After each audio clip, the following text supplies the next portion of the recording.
بسم اللہ الرحمن الرحیم۔ ناظرین، میٹھا زیادہ کھانے سے بڑھاپا جلدی آتا ہے۔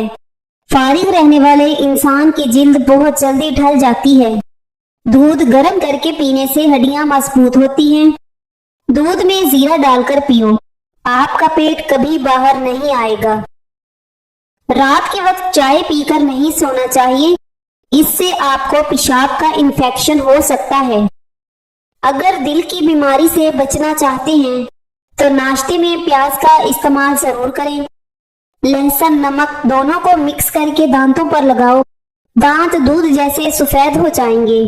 نہانے کے دوران اگر کان میں پانی چلا جائے تو جس کان میں پانی گیا ہو اسے اسی طرف جھکا دیں، پانی کان سے نکل جائے گا۔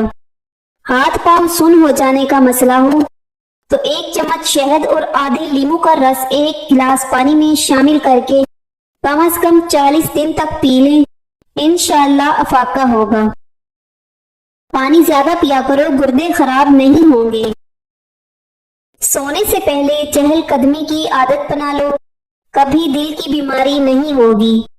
جو نہار منہ ٹھنڈا پانی پیتا ہے اس کو ہارٹ اٹیک ہوتا ہے۔ سورج کی جانب منہ کر کے بیٹھنے سے بہت سی اندرونی بیماریاں پیدا ہوتی ہیں۔ اگر آپ معدے کی تکلیفوں سے بچنا چاہتے ہیں، کھانے کے درمیان پانی نہ پییں۔ شہد کے سوا ہر میٹھی چیز میں زہر موجود ہے اور زہر کے سوا ہر کڑوی چیز میں شفا ہے۔ دہی کھانے سے چربی پگھلتی ہے۔ بخار کے مریض کے لیے سیب سے بہتر کوئی پھل نہیں۔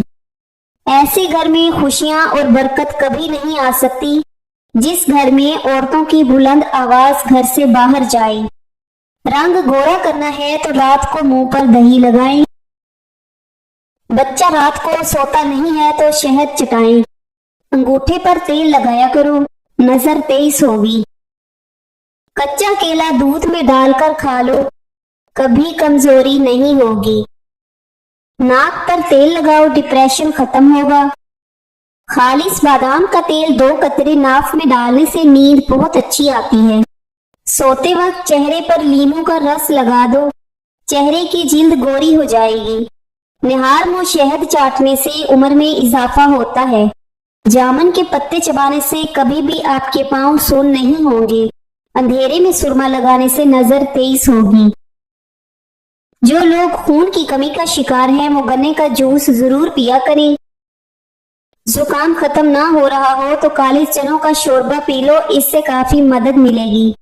چہرے کی خوبصورتی کو بڑھانا ہے تو شہد اور دودھ چہرے پر لگاؤ۔ بکری پالنے سے دل نرم ہو جاتا ہے۔ بھیڑ کو پالنے سے ہمت پیدا ہوتی ہے۔ معدے کی صفائی کرنی ہے تو بطخ کا سوپ پیو۔